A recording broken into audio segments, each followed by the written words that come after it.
Why is sugar addiction protected by big business?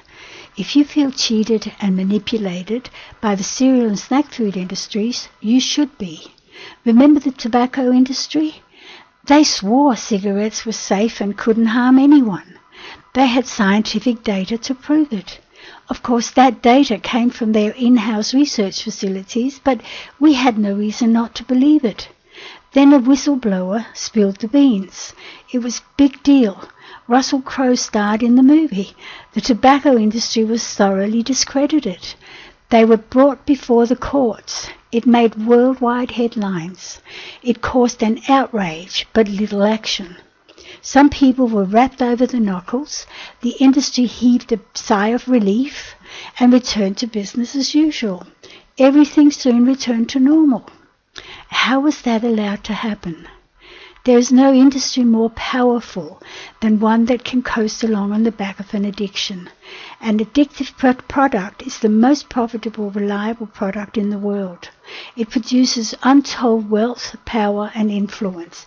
It guarantees a constantly growing market of addicts, whose greatest fear is that the product might be banned. The best protection the industry has is their addicted customers. Nobody, including governments, will touch them.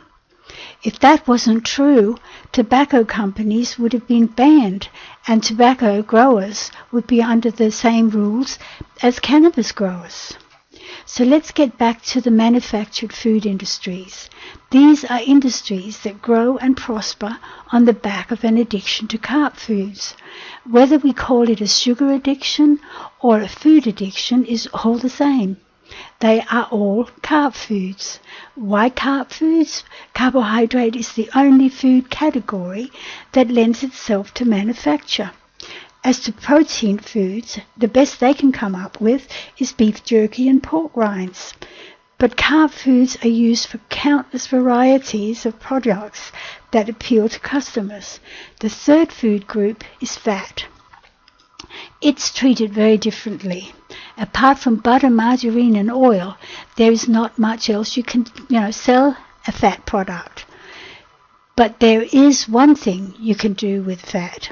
You can demonize it. This opens a treasure trove of possibilities for low-fat and no-fat products. The fact that human beings need both protein and fat is irrelevant. These are multinational corporations.